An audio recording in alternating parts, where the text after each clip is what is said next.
Incorporated, Alpha Omega, our Seniors Committee, Financial Safety and Security as We Age, Elder Fraud, Scams, and Financial Exploitation Workshop.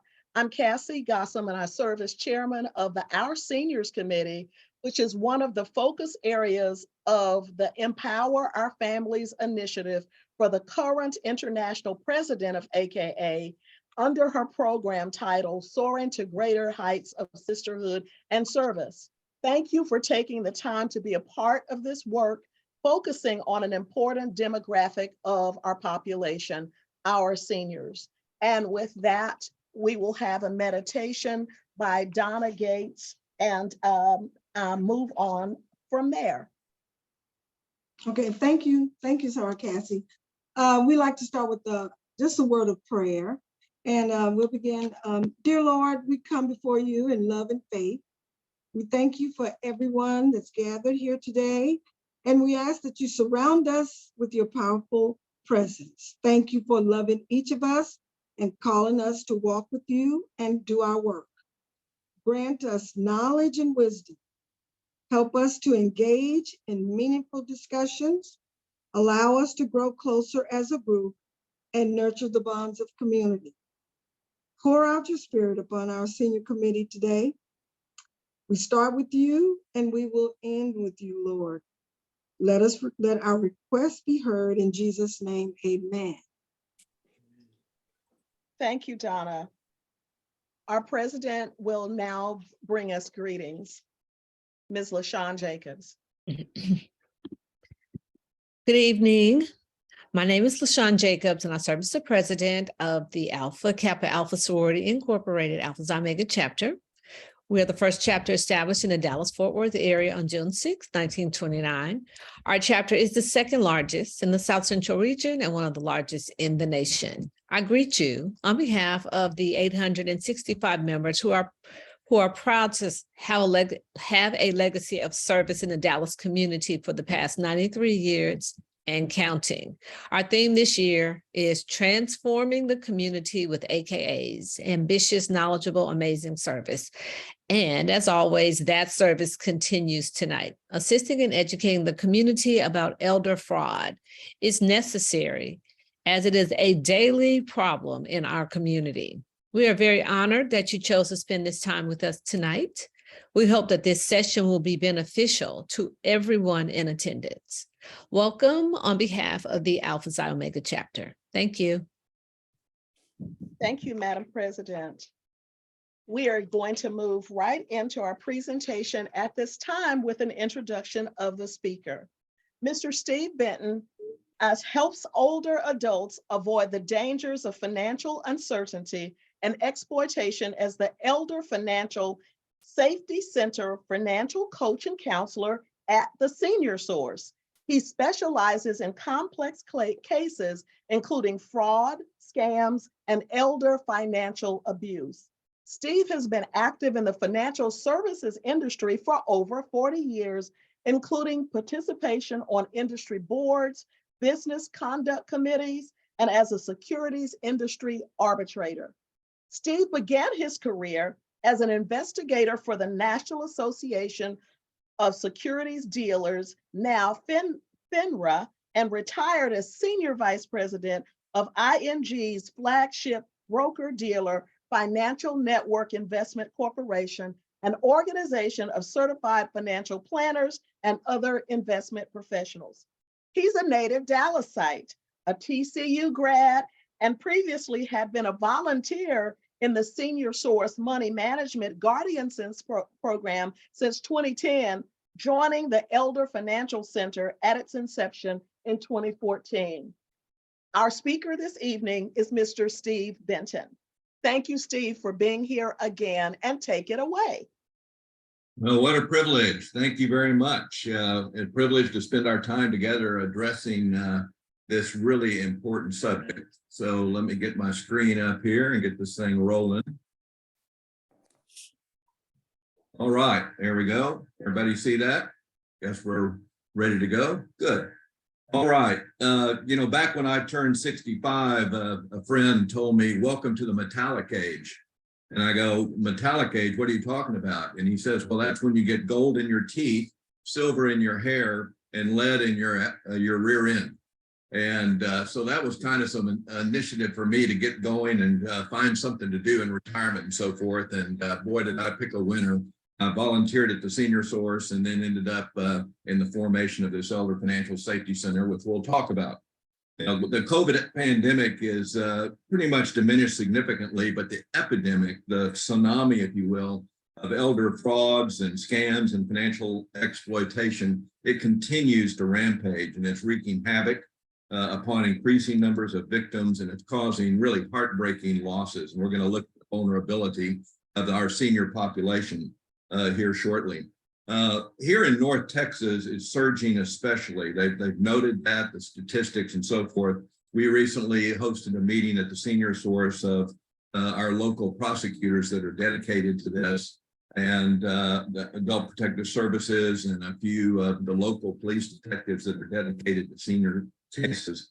And the state is taking steps to add to personnel to attack this problem. So that's really good news.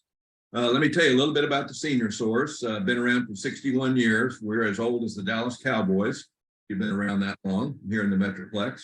A nonprofit social services agency. We're supported by private donations, foundations, various grants, and fundraising that we do.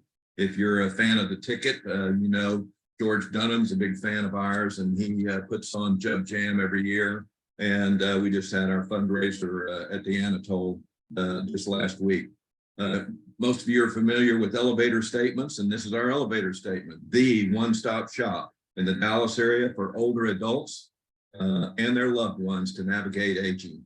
So we have about 55 people in the agency. We're ombudsman for every assisted living facility and nursing home in Dallas County, reporting to the state.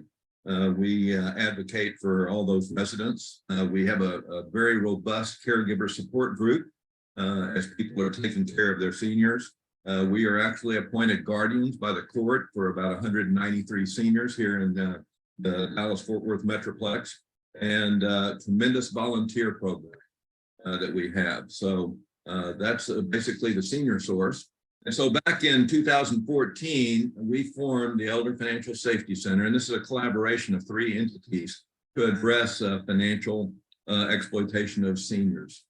This was addressed pretty much in silos previously, and we weren't getting much done there. And so we came together as a group, and you see we each have different roles: the prevention, protection, and prosecution.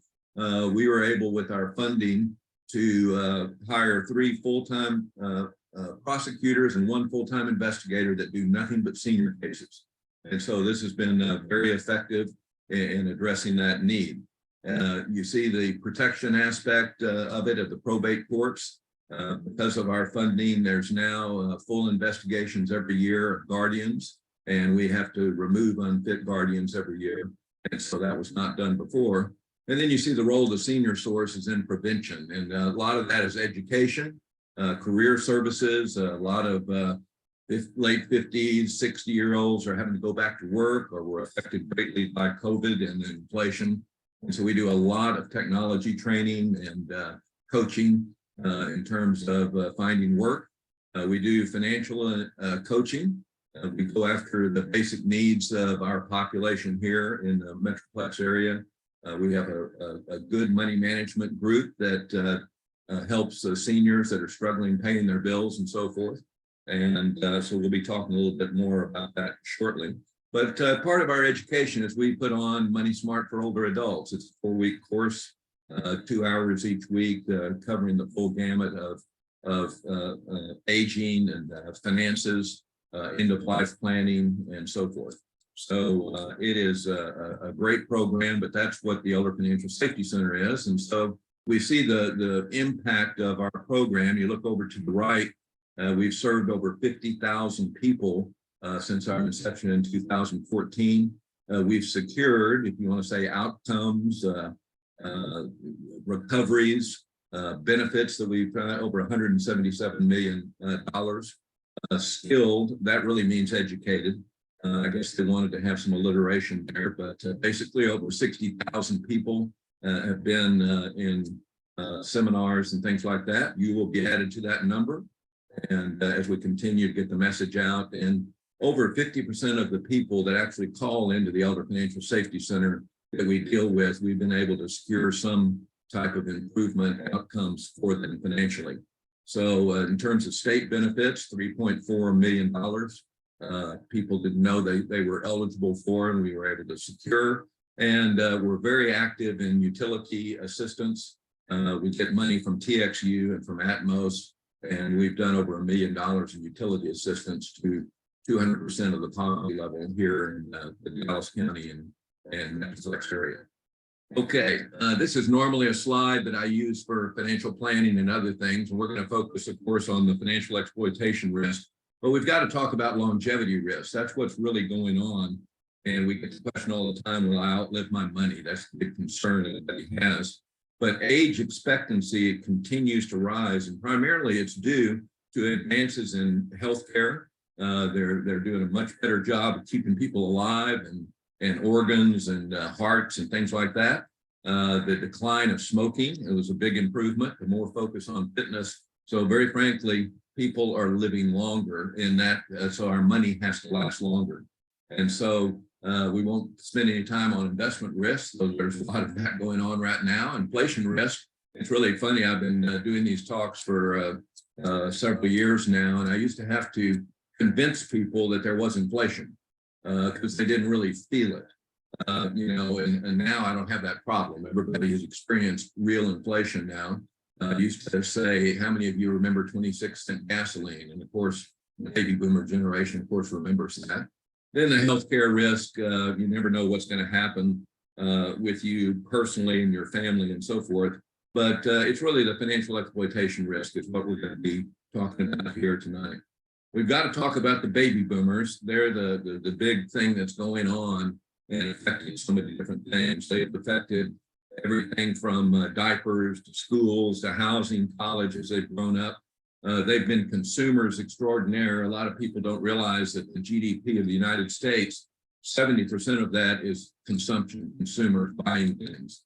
And so now you have 10,000 baby boomers per day turning 65. And a majority of them are woefully prepared for what's facing them.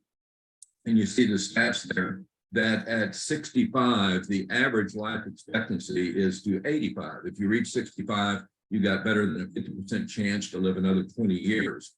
1 out of 10 will actually live to age 95. So you see that longevity risk, if you want to call it that, it's affecting people as they grow older.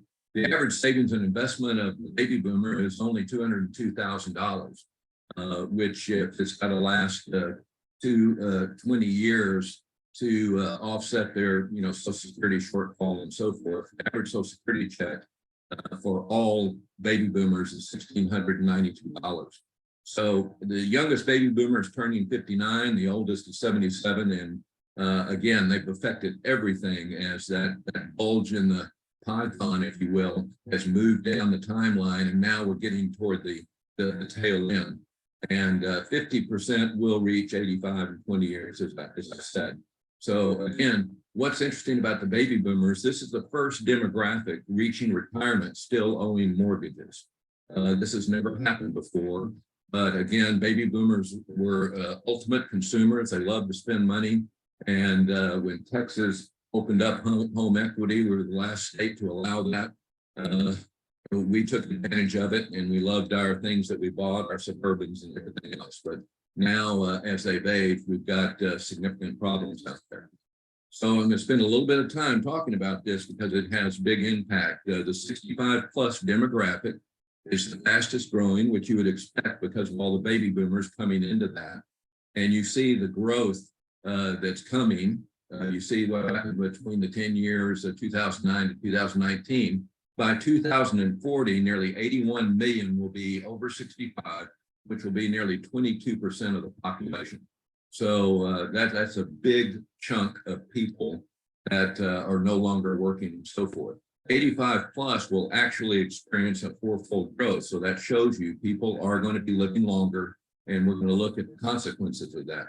If you want evidence of proof of this aging population, And here's a stunning statistic for you, that just a few short years from now, the manufacture and sale of adult diapers will actually exceed infant diapers.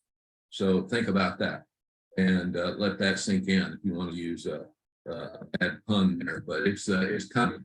So let's take you can't just lump everybody that's over 65 in one big bucket. So this is how this Scott Burns in the Dallas Morning News actually published this a couple of weeks ago. It's actually something financial planners have been using for some time, that you really need to put them into three buckets, if you will, three averages. You have the young old, as they say, the 65 to 74 that is coming into retirement. They're tired of working and they've got some pin-up travel. And so they call that the go-go years. And, you know, in my life group at church, it's very evident. Everybody's got their grandkids and they're half of the class is now retired, and you can't even find them. They're everywhere, traveling and posting on Facebook where they are and so forth. And again, you got to think about the that this is not everyone. You know, on one end, you have people that maybe in 65, 74 range that just aren't healthy and are really struggling. And then you have the others that are very go. So everybody's not go-go. And then at the old age, 75 to 84, the slow go years, that's when things start to slow down. You know, a lot of doctor's appointments, we're going to talk about that 80s decade. And then the old, and again, 85% is the no-go years. But again, there is the 95-year-old skydivers out there and so forth. So the end of each spectrum. So this isn't perfect, but it kind of gives you an idea of what's going on in these different age brackets. So you can't just lump them all into one. Now, how many people at this point know somebody that reached 100 years old? And, you know, used to, who was the guy, Willard Scott on the Today Show, if you remember that back then, it was so uncommon that they would always publicize every day somebody that turned 100. There was very few of them. Now everybody knows somebody that turned 100. But I've got some news for you. When you turn 100, you can't play with Legos anymore. You don't know that, because it's here right on the box. It says ages 4 to 99. So when you reach 100, they're going to take your Legos away. I just want to warn you about that. I had an aunt in McKinney that lived to be 103, and she would wake up every morning saying, "Darn, I'm still here." And so they just showed you we have an aging population. So we'll spend one more slide here, because I want to talk about the tension between the baby boomers and the millennials. And supposedly we have a mixed group online here tonight. So we have some younger people, and we may even have some millennials and so forth. But it is very real. In fact, this article was just published this past week. Baby boomers now outnumbered by millennials. You'll see a shift in generational power. For the first time, the baby boom generation faces real competition for both economical and political power. So the millennials are coming forward, and there's a tremendous tension there, because you hear the expression "okay, boomer," and if you've heard that, because they're tired of the boomers and all the things that we as boomers say, you'll start hearing millennials talk more about greedy geezers. We have an expression, youth is wasted on the young, but now they're starting to say that financial resources are actually wasted on the old. And so you're going to see this tug and pull. And so as the boomers age and you see that in our legislature in Washington, D.C., you just see this youth coming in. You know, they're tired of the old guys. And, you know, you're going to see that happening. So again, boomers are losing the power and the economic strength, but they still got it right now. And that's what makes them extremely vulnerable targets. The biggest fear of the older adult is surprisingly not death. It's running out of money. And I do a lot of financial counseling and coaching with individuals. And, you know, we go through all of their finances, and we know every income dollar that's coming in. We know that to the penny. We know their assets they have that are eventually going to have to be liquidated to offset any budget shortfalls. And so they ask the question, am I going to have enough money? And that's really an easy equation. There's only one part of that equation that's missing besides income and assets. And what is it? It's date of death. Nobody knows. how long your money's going to have to last. And we've already kind of made the case that we have an aging population and there's a lot of longevity going on because, again, of these medical advances and so forth. And we have an old country saying, get all you can all you get, and then sit on the lid. And that's going to become more and more important. And you need to really save because you don't know how long you're going to be living and has to last. So let's get to our subject tonight. And Gary Larson, The Far Side, is one of my favorite cartoonists. I wish he was still publishing, hadn't done for decades now. But this was actually my favorite cartoon before I started using it with seniors. Bummer of a birthmark how. You got the target right on his chest. Well, that's the seniors. Why are seniors so vulnerable to financial fraud and exploitation? Because they have a bullseye on these aging seniors. 70% of all the assets in the United States today are owned by baby boomers and above. So 59 plus own 70% of all the assets. And what's the old Willie Sutton saying? Why do you rob banks? It's because banks have all the money. Okay. Seniors have the majority of the money. And so at the same time that they have this money, they're having increasing vulnerability because of declining cognitive abilities, keeping up with the rapid changes and things that are going on out there. And we'll show you why that's happening. So let's take a look. The number one risk of the seniors is isolation and loneliness. More people are living alone or living single today than ever before in the history of the United States. They're just out there isolated. We try to be politically correct. We call the seniors now chronologically challenged, is one expression. We used to talk about these singles as elder orphans, which that was a little bit offensive. So now we call them solo agers. And they are a very real group, but isolation is the number one risk factor for financial exploitation. Art published a study the other day that it has such physical consequences of living alone. It's the equivalent of smoking 15 cigarettes a day. And so these isolated seniors are not enjoying the longevity that other people are. I heard a quote one time: isolation is the dark room where negatives are developed. So you think about that. When you're isolated, you're not talking to anybody and you start thinking negatively about yourself and everything that's going on, you don't have enough money and so forth. So financial exploitation and abuse is the number one unreported crime today. And so it's tough to admit that as we age, we're slowing down. We're struggling to keep up with technological advances alone. It puts us behind the learning curve. I used to laugh at my parents. Us baby boomers would laugh at our parents because they couldn't get the flashing 12 off the VCR. I don't know if you remember that or not. Now my kids have to fix all my stuff, my fire stick, all these things that I don't understand. It's just a natural consequences, but the technology is advancing so quickly, oftentimes we're just left behind. We just can't keep up no matter how much we want to.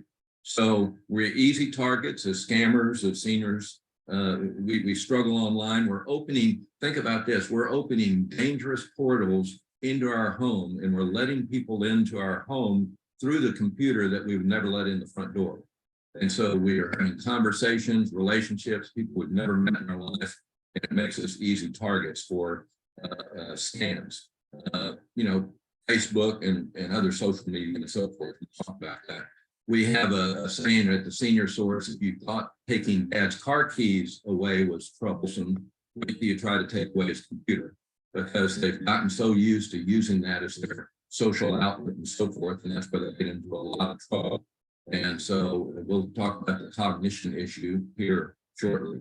But here's the cost. The annual loss is estimated to be $50 billion a year that is lost, but that is nowhere near the actual losses because, again, as I said, it's the most underrated, underreported crime out there.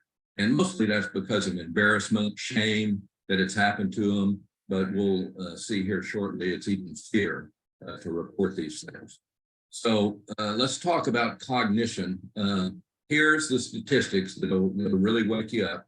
That we talked about turning age 65, when you got another 20 years to live. 1 in 10 at that age 65 are already experiencing some form of cognitive difficulties. By the time you reach 85, which we said there's a bit better than a 50% chance that your 65-year-olds are going to reach 85, the number gets down to 1 out of every 3. So you've jumped from 10% of the population to up to 33%. So you see that 80s decade is what we find is the really dangerous decade. And that's why I really like to talk to younger audiences, that have aging parents, that you better get involved with your parents, because there's too much going on where, the dysfunctional family, they're spread out all over the country. They're not really seeing their parents, and we have so many children come into our agency saying mom and dad lost all their money in a scam, and they had no idea what was going on. So we're really promoting getting in touch with your parents and so forth. And in fact, I guess you can see this is your conversation starter kit. You can get these online where you can actually sit down with aging parents and with kids and go through a lot of things, really on the aspect of, what are your plans, mom and dad, now that you've reached, into your 70s, what are you going to be doing? Especially in the 80s, that again is the tough decade. The mortality tables don't lie, it's coming. And so it's a very vulnerable time. Your frontal lobe, your frontal vortex, is where you make all your logical decisions, your financial decisions. Teenagers, make stupid mistakes because the frontal lobe doesn't really fully develop until you're like 22, 25 years old. And so teenagers do dumb things like throwing bricks off of overpasses, not thinking of the consequences that will happen from their actions. So you have this bell curve during your life where you're making, relatively good logical decisions. But as you age, that begins to deteriorate. And it has nothing to do maybe with dementia or Alzheimer's. It's just simply old age. And so you see that in that climb from 1 out of 10 at 65 to 1 out of 3 at 85, it's happening. And it's happening in various degrees. And if you're not watching your parents and they're experiencing this, you can see how they can get into trouble. So again, we need to plug in with our parents and make sure that they're okay. One of the things you can do on your financial accounts, this is something that brokerages and banks and credit unions have started over the past few years, is they will give you a form that allows you to name someone that you select to be notified if there's financial exploitation being experienced in your account suspected, or maybe you're acting out of character. They won't share any of the details if you don't want them shared, but you have authorized them to say, have you talked to your dad lately? He's doing some crazy things. He just wired $100,000 overseas. Okay, so this is an excellent form. I really highly recommend you do this on your bank accounts and your financial accounts, because you may be losing your ability to really connect the dots. And they notice that. And in the past, they haven't been able to tell anybody. And so now they have your permission to do that. So I put my wife on as number one and my 2 sons afterwards on my Schwab account. And I said, yes, I want you to notify my wife if I start acting out of character, except for romance scams. Don't do it then, but all the rest of them fine. No, I'm just kidding. But that's exactly what we're trying to stop, is this thing's going on. So I really recommend you do that. We also, a couple of legislatures ago, were able to get passed, and we do a lot of lobbying of the legislature for senior issues, the Texas Elder Financial Protection Act. That was a big step forward, because now banks and brokerage firms, credit unions, have the ability to freeze a senior account for 10 business days if they suspect that there's a scam or fraud going on. Before, they used to the poor teller would stand in front of Mrs. Smith as she withdrew her life savings and say, you realize you're getting scammed. This is not correct. And they said, no, give me my money. And they would give them the money. Now they can say, no, we're going to freeze your account. Doesn't make them happy, but it saves their money. So again, these were 2 big steps forward, and I highly recommend that. Investment scams and frauds, they are, they are big. Everybody knows Bernie Madoff, the $17.5 billion crook, Ponzi thief.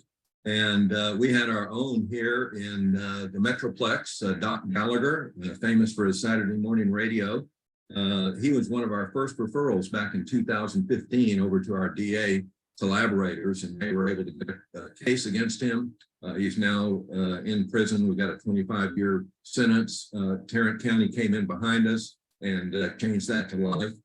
And this is what we call affinity marketing. Okay. So he was very much on Saturday morning radio that's unvetted. Nobody's checking any of these things out. And you always hear people tell you, but he was so nice. Well, all con men are nice. You wouldn't talk to him otherwise. And again, this affinity marketing, you know, when you see the plumber coming down the street with the fish on his truck, you're guaranteed you're going to get a good deal, right? No, you're not. He's using that maybe for affinity marketing. Even in my own church, we had a deal 20 years ago where an orchestra guy was selling treasury bill futures or something like that, and he cost people $8 million. And so again, gosh, he's in the church orchestra. He must be an honest guy. So Doc Gallagher would end his radio program every week saying on Saturday morning, "See you at church tomorrow." And so, in fact, the very day that he got convicted, we had a lady that came into our office and was just getting ready to hand $75,000 over to his organization, and we were able to stop that. So that was a big save. So a lot of our task at the Elder Financial Safety Center is putting lives back together after these scams and frauds have wreaked such havoc and taking advantage of these people. So again, there's plenty of cases where the elderly were forced to go back to work because of their losses and so forth. Now we have a new villain, the crypto guy. You know, we had a couple last year that they had put 100% of all of their retirement funds in cryptocurrency, and then lost it all. They couldn't find it anymore. I mean, you know, crypto is like gold and silver. Yeah, maybe it has a place in your portfolio for 5%, but certainly not 100%. And there's some really sad cases like that out there. So, all right. I tend to, we won't spend too much time on this slide, but there's basically, I try to put things in two buckets. Financial fraud is really an unknown person that you have, and you never really meet them. You don't know who they are. They may be hacking into your computer. They may be doing phishing schemes, you know, imitating your bank or your credit union or so forth. But it's usually something that happens there. You never really met the person, even though you've talked to them on the phone or whatever. Whereas financial abuse is usually a known person, family, friends, caregivers. Unfortunately, at the Elder Financial Safety Center, 61% of my cases are actually family. And it's really sad that mom's in memory care, daughter has the power of attorney and out spending all of her money on herself. And so we deal a lot with that. And again, these portals into your home on the financial fraud side, phone and computer, the phishing, the government impersonators. We'll talk about a big case that we've had recently there. And but the family, the trusted family, friends, caregivers, several caregiver cases recently is they're really getting more and more bold. You see caregivers move into the home and they're 30 years younger than the man that they're taking care of, and the next thing you know, you have the inheritance hijacked and so forth that we have to investigate. So government agency, do they ever call? Okay, the IRS, that's the third rail issue of most seniors. Strikes fear and panic when somebody calls and says your social security number has been stolen. And Social Security reported in the year 2020, there were 718,000 reported cases, nearly 45 million in losses. And so they never call. That's the point. IRS and Social Security, Medicare, they write letters. They do never call you. And so I'll tell you just one story, and then I'll put this there. Who really believes a debt can be settled with iTunes cards as payment? And oftentimes, when you're trying to settle up with the IRS, supposedly government agents, they will have you do it in crypto, or they'll have you do in wire funds, or even iTunes cards. And it's just amazing. But seniors aren't thinking straight when somebody wakes them up in the middle of the night. They're from the government. Your Social Security number has been stolen. I'll give you the case of a Mesquite woman. She was 91 years old, never married. And so she got the call from government agents that her Social Security number had been stolen. And so immediately it ratchets up the fear in her heart. And they said, but we're here to protect your assets. But unfortunately, your Social Security number was used to rent a car. I mean, how many people rent a car with a Social Security number? So you're not thinking straight. And that car was driven to Austin. It was used in a drug deal, and somebody was murdered. So see, the fear just ratcheted up, where she even thought that she was culpable for what was done under her Social Security number.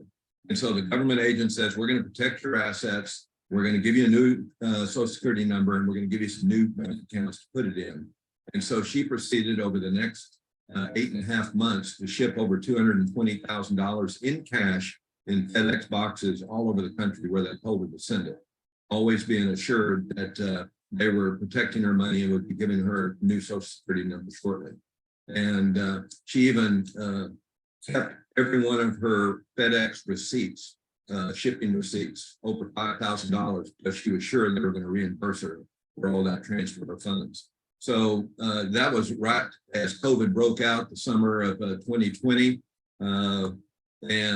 So a Mesquite detective and I met her on the front lawn, and we were all masked up and everything else. And she was mad as could be that we were there.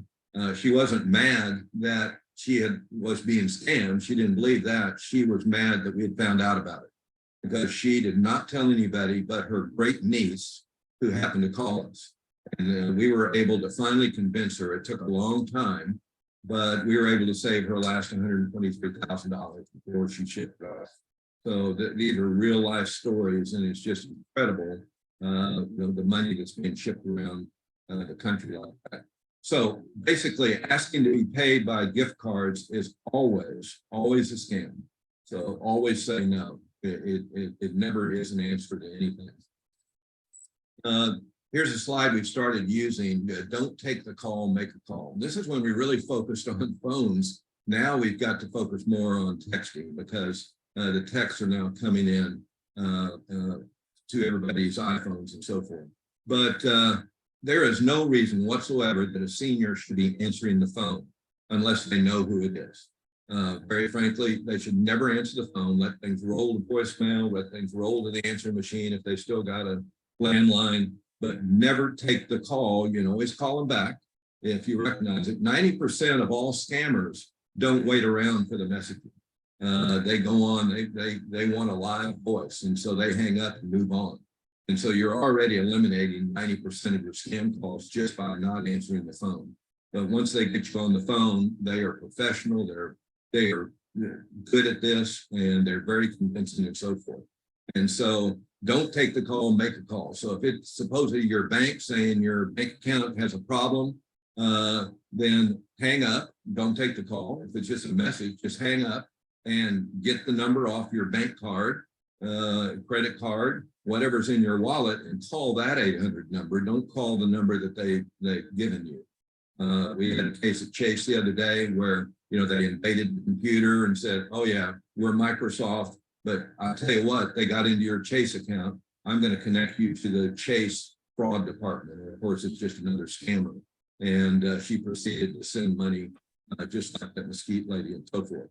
So now, I put down there, text never click, because basically people don't pay attention to where that thing comes from. And it's saying and I'm sure y'all are getting these all the time now. Your Amazon account has been frozen. Your Chase account has been frozen. I don't even have a Chase account. Well, that shows you how they operate. They're sending out 100,000 of those a day, and a big population has Chase accounts. And so, but again, people are losing that cognitive ability to really recognize the problem, and so they just click on it, and that's where it all starts, and they can lose money very quickly. So we're going to start making more emphasis on this texting, because that's where people are really getting taken. If I think we've convinced them over the years to quit answering the phone. Romance scams. This is the #1 in losses in scams and frauds. And it's really a sad story. And It's amazing how it works, but it does, because we're all romantics at heart, and we all love. And I'll give you the two demographics, male and female, of what's going on. Female, it's basically your 60 to 75-year-olds. They're widowed, divorced, single. They've never, they want one last chance at love. And so they get picked off, and the con artists get their hooks in them, and they just won't let go. And it's a long game. They might wait 6 months before they ask for money, but they will ask for money. Facebook is a big entry point. I don't know if you've noticed this or not, but you have all your friends, and somebody has a birthday because they're not smart enough not to put their birthday out there because they like the birthday greetings from all their friends, but there's somebody that's hacked in there and they see these 30 women wishing you a happy birthday. Well, every one of them gets a nice little note on Facebook. And I'll just give you a little example. I wrote this article last year, How Romance Scams Start on Facebook. And it's from William Johnson Clark. How about that for a very standard name? And it says, "Hello, dear. I'm sorry to infringe on your privacy. I was looking at pages and found myself with your profile. And most of the times I say that your publications are very interesting and you have a very beautiful smile." And see, that's where it starts. And so he might send that to 30 of your friends, and all it takes is one of them to bite into it. Okay, they're lonely, they're isolated, and they may respond. And so that's where the relationship begins. And like I said, it takes a long time. They're very careful developing that. So you think about a guy sitting over in Jamaica or Nigeria or whatever, and he's got this huge notebook, and he just goes page by page. And okay, what did I tell her last time? What's my relationship with this one? At what point am I in the deal? And so they are working this like crazy. And a lot of people don't realize, they send pictures supposedly of themselves, but it's very easy to Google up any picture today, and you can find out most of them where they're coming from. They're either a model in New York or whatever. And this one, you may not see this, but this picture of this guy right here, that's supposedly this William Johnson Clark. Well, when you Google it up, you find out he was the former Prime Minister of New Zealand. Okay. But by that time, the person is really in love. And I can't tell you how many women have sat across from me and said, "I know I'm being scammed. I won't do it again." And then they go buy an iTunes card, send more money. And what do we have a saying back in 8th grade? Oh, it's only puppy love, but it's real to the puppy. And it is real to these women. By that time, they're in love. They're selling their houses because he's coming from being on a North Sea oil rig where he's the foreman, and they're going to buy a house together when he gets back. But he just needs, he suddenly has an emergency, and it's $5,000, and it just grows and grows. So hundreds of thousands of dollars are being sent over. Okay, let's talk about the men. That's enough about the women. They're a slightly different demographic. They're typically 80 plus. And again, remember, 1 and 3 aren't really having all their cognitive abilities together. They are being stalked at Sam's and Walmart. And they're just looking for old guys by themselves. And there's a gypsy population in every major city in this country. And we've had 3 of those cases over the years where, they'll come up with a toddler and they'll have a sob story. And this guy, these 80-year-old men, and I forgot to set the stage for that, they've been married their entire life. And they've been the caregiver as their wife has gone down. And now she's gone, and they're just lonely as can be. And they're in this big 3,000 square foot house. And so they're very vulnerable to anybody that comes up with a sob story. Well, you can come stay at my house. So it's, with men, it's mostly not a sexual thing. They're an older population. It's really, they're just lonely. And so they're getting taken to the cleaners also. And I had the trifecta again. It was about that similar time back in the COVID summer. The guy over by White Rock, the big old stately gentleman, white hair. He had just lost his wife a year earlier, and he's what I call the trifecta. Not only did he have a woman that was after him, that he was in love with, and they were going to get married, even though she lived in Tampa. They carried on this relationship. He had won $7 million in the lottery, but it just hadn't been delivered yet. And he was able to get a Mercedes in an island kingdom down in the Caribbean somewhere, and all he had to do was pay the taxes. And so money was just flowing out of his account. We were able to freeze his investment account that had a little under $1 million at the time, and get his daughter involved, got an attorney, and got into guardianship court. But if you remember back in COVID time, there was no live courts, it was all Zoom. So here I was in his kitchen, sitting at the counter with him with my laptop, so he could testify in front of the judge, and so they could check him out, and the attorneys representing him and everybody else. And here I am testifying that this guy is really in trouble. He's got dementia. And he's just a nice guy in the world. He just smiled at me, and we're still friends to this day, but he really needed help. And so they are getting these single men that widowed are really getting picked off right now. So again, I didn't want to spend much time on that, but that is a biggie. And that's where a lot of the big dollars are going. All right. And all right, just a few more, and we'll wrap this up. And questions you have. And by the way, if you're putting anything in chat, there's no way I pay attention to that. And so if somebody's looking in there and y'all are asking questions, that's fine. We can cover those. The grandson imposter scams. This is where, and it's always worked on the grandma, is suddenly get a call from the grandson. I'm out of the country. I'm down in Puerto Rico or wherever, and I've been arrested and I need bail by 3 o'clock today. You know, $3,000, $5,000. They rush to the bank with the money and wire it overseas, usually at Kroger or at Western Union and so forth. And of course, the thing that the grandson says, don't tell mom and dad. Again, the con artists always want to isolate you, and don't tell anybody about this. Now, this was fairly frequent a couple of years ago. We've pretty much stopped it because now all of these wiring services, anytime a 65 plus lady walks in and wants to wire money overseas, they say you're being scammed, and they refuse to do it. And of course, the grandma just cries, breaks down in front of them. I've got to do this for my grandson. And so they convince him to call, his mom and dad. And so finally the grandma does, and said, no, he's at work. He didn't left the country. So you think that it's because Kroger and Western Union finally woke up and said we shouldn't do this. No, it was because of a class action suit against Western Union that they should have known better. So they had to settle for millions of dollars, reimbursing these people that lost all this money. So, again, it's economical things that force decisions a lot of times. Sad to say, it's not because they know they're being scammed. So the lottery you won, people still convinced that they've won a lottery even though they never entered it. And they're having to pay taxes on the winnings that are coming in from overseas. The grants are really big right now. And I start hearing that term. And it's saying that the United States has this huge pool of money for seniors. And all you got to do is ask for it. And, people believe it because the government's giving away so much money, right? And so basically it comes from your people's emails get hacked. And so you get an email from one of your good friends and says, Doris, you need to take advantage of this. I just got $4,000 in a grant from the government. And all I had to do is fill out some paperwork and do all this. And they'll have a little click there. Again, it's a click. Do you call, your friend and say, what is this all about? No, you just follow her instructions, but you're sitting in front of your computer and you click on the thing. The next thing you know, you're talking to a con man.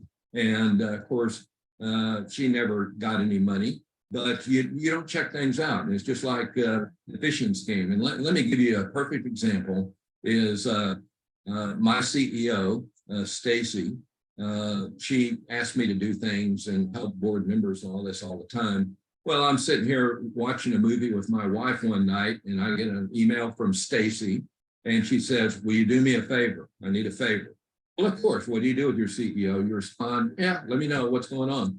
What do you need? And she says, well, I've decided to give some gift cards to our employees, and certain employees. I want to reward them, and I need you to go buy me some gift cards for this purpose.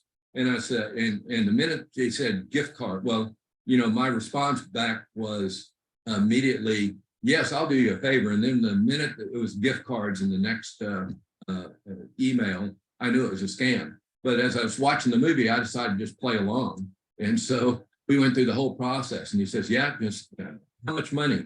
And he said, oh, $1,600, we'll do it.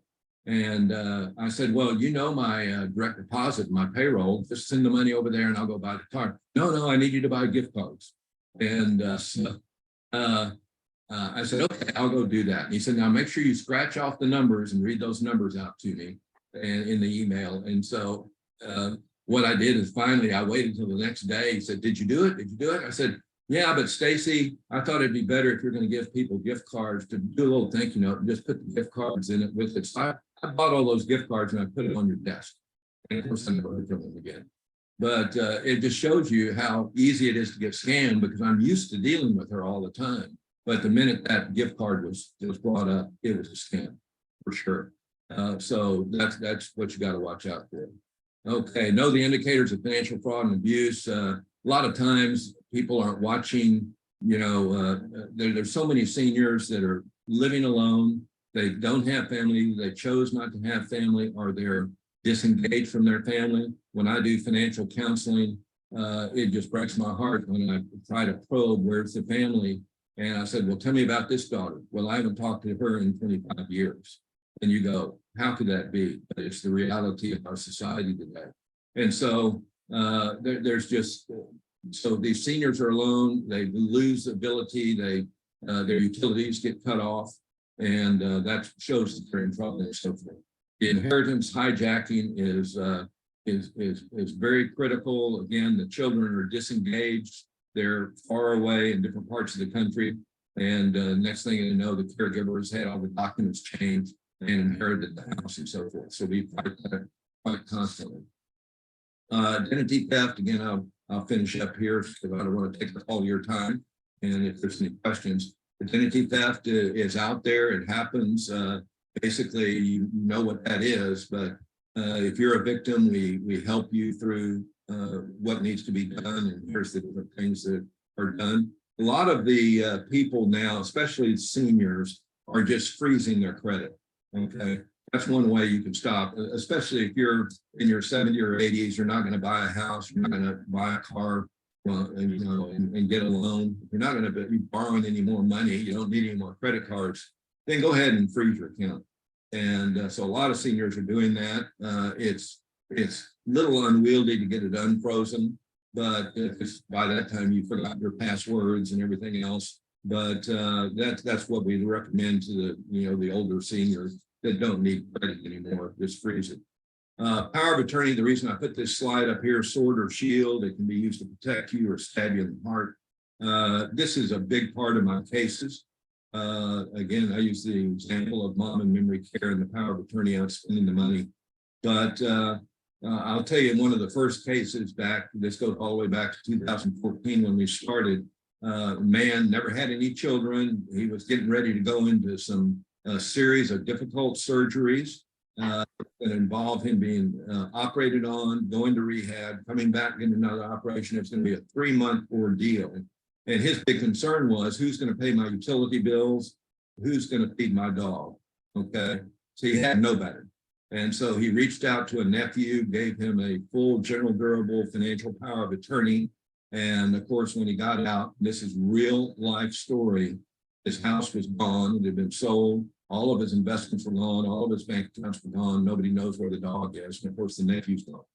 And so it's just, I mean, how do you justify that? You know, people give power of attorney is a dangerous tool when it's abused, because it gives that person total power to do everything that the principal can do. And so we're fighting a lot of battles times with people saying, you are a fiduciary. Do you realize you're committing misdemeanors and felonies when you buy that new Lexus for yourself with your mom's money and so forth? So a lot of that mess. So why don't seniors report financial abuse? Again, that shame and embarrassment.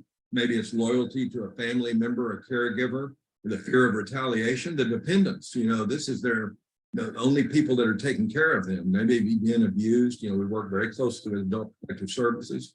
And so a lot of things go unreported. You know, our prosecutors, when we refer family cases over there, we've learned that they better, you better have the victim willing to testify against that family member, or it won't go anywhere. You know, you get grandma on the stand, and the defense counsel will say, do you really want your grandson to go to jail? And of course, they say, no, I don't want him to go to jail. I just want him to quit stealing my money. And the prosecutor just roll their eyes because they're in the criminal business. They're not in the restitution business and going back and getting their money and so forth. So those cases are very hard to prosecute because of the family ties and so forth. But again, we are victim advocates in what we do. I always like to close with this slide because of Texas unclaimed property. Seniors are notorious for leaving money around. They forget about. We have a process called escheatment. It's not spelled like it sounds, but it's the process where if you can't find an individual to return a deposit, return money, bank accounts or whatever, you're required to turn it over to the state. Now, the state doesn't want your money. That's why, if you'll remember, the Dallas Morning News used to publish that long list. Now it's all on computer. And so you can go on Claim It Texas is what it's called. It's the Secretary of State. So you can go to the Secretary of State site if you want, but it's actually called claimittexas.org or com. I should print it on the slide. But you'll be amazed. We put every one of our clients through that filter, and we have a 20% hit rate. 1 out of 5 people have money that is just sitting at the state, waiting to be claimed. And so, my biggest amount, it may be $75, $160, but money is money, and it's fun to find it. And but my biggest case was $360,000. 3 sisters, 2 of them out in San Diego, had been oil royalties that had been accumulating for years and years and years. And it took a lot because you had to go through a lot of the probate process, but they were able to get that money. And so it's a fun hobby. If you don't find money for yourself, start putting your friends' names in there, and you'll see money. You can call them up and say, there's $160 at the state. Let's get it, and you can take me out for a steak dinner. So so that's a new hobby for you if you want to do it. But really recommend that. And with that, that should be enough. You're tired of hearing from me. If y'all have any questions, either orally or in chat, I'll be happy to answer them. And who's running the chat here? You have a question in the chat now, Steve, that says, how do you know immediately that it is a scam if on your caller ID, it is not an unknown number, but the actual name of your bank or the police department? And so you actually know it's the name, it's the actual, well, the name of your bank is meaningless unless it's the phone number of the bank. Okay. So people are getting phone calls from themselves. And how stupid is that? They say, hey, I recognize that number. It's my number. And they answer. Okay.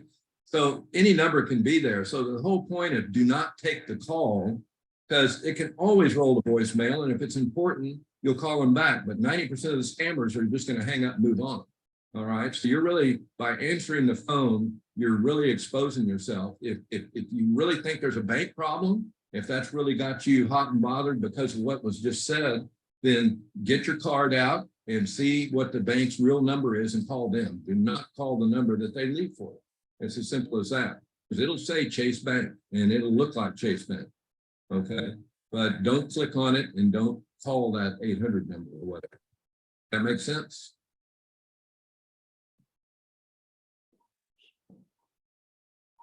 Okay. Are there any other questions? Be happy to take any. Usually people have stories, but we don't always have time for that. Y'all had a long day, you want to go on. And they posted a survey up there and so forth.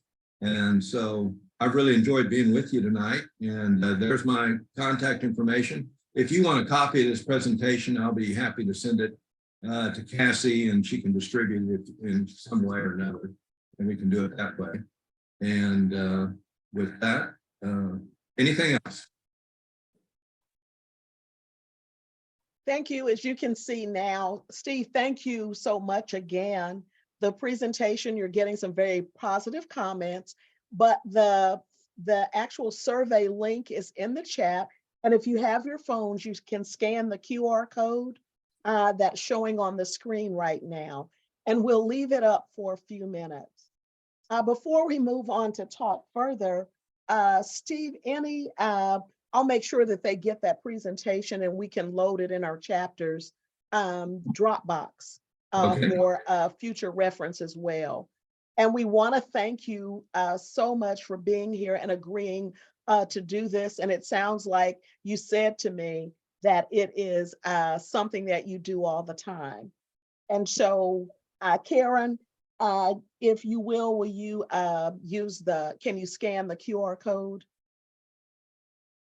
Right, and also I want to tell you, if y'all have church groups and things like that, I do a lot of senior luncheons, third Thursdays. A lot of these big churches have things like that. So if you've got another group outside of the sorority that you think would benefit from that, make a presentation and also talk about the senior stuff. So just let us know. Mm-hmm. And with that, I'll get out of your hair and let y'all talk real business, okay? There's no real business, but thank you again for being here. And you're going to hear from us again because we have another event coming up that I told you about on the phone. Basically, I will make sure that we get that information to you. I'm going to put this in the chat one more time. The actual QR code or the link again. And I just did it on my phone and it worked. So let me make sure I'm typing it correct. Okay, /tiny.cc/fraud. I'm sorry, my fingers are. Try that one. So I just put it in again. Before we move on as well to hear about future events, there is someone on the phone that is very special, and I would consider her a VSG. This member of Alpha Kappa Alpha is a guest with us tonight, and she has served in every capacity that I can think of in the South Central region, in our cluster, and internationally. So I just want to recognize Bertha Scott this evening. We thank you for being here. Pearl Sora, Pearl member Bertha Scott, thank you so much for being here this evening. And we all hope that this information has been helpful. And again, we will drop the presentation in the Dropbox for your future reference. And with that, our co-chairman, Donetta Henry, is now going to talk to you about some upcoming events. And we really appreciate your feedback. But we will be busy and we can always repeat this same presentation in the future. Donetta. Good evening. You have a hand raised. Okay. There's a hand raised. Myrna? I don't have a question, but I just have a comment. I just so identified. I really appreciate this workshop, and I think it's so important, as the presenter talked about with our elderly parents. That my parents were getting attempted scams left and right. So I just so identified with having to be involved with our aging parents, our aunts or uncles. But this is so informative, and I really appreciate the information. But I would encourage everyone to please be involved with your parents. My mom was really, before we realized she had dementia, she was very susceptible to scams. And I noticed how my dad died and went to the bank to take care of arrangements for his funeral. Her account was nearly wiped out. I saw where she was just sending money to scammers. So it's really important to be involved with your aging parents. Just get on the bank accounts, be careful, watch what they look at the mail. My mother was mailing things out. I saw something at the post office, but this is so informative, and just like the other workshop you did, we need to have a part 2 to this one. So thank you. Thank you. Any other comments or questions or observations? And I'm getting feedback that the survey is working. So we really will appreciate your feedback, and it will help us decide on other subject matter to present to you and in a public forum. So know that if you are not a member of our sorority and you were invited and the flyer was shared with you, we thank you for being here as well. And we hope that we can continue to get this message or this information and for future workshops, live and virtual. out to you. With that, Donetta. Good evening. The Seniors Committee will bring several events to the community by virtual meetings as well as in-person meetings. On Saturday, April 29th, we invite you to attend a senior fair at Singing Hills Recreation Center in Dallas. This event is for seniors, family members, and caregivers. We'll have organizations that can provide help on resources just for our seniors. There will be free blood pressure checks, COVID vaccines, DNA Meals on Wheels, the Senior Source, and many others. There will be line dancing, refreshments, and lots of door prizes. Join us on Saturday, April 29th from 11 to 1 for fun and information. Later this spring, stay tuned for a virtual presentation from the City of Dallas, the 311 Department. Learn more about the services that the city provides to our senior community. This fall, we will again offer guidance for Medicare enrollment with a form to answer questions for first-time enrollments, as well as those who will enroll again this fall. Have a good evening, and thank you as always for your participation. Thank you, Donetta. Are there any questions from any other of the participants this evening?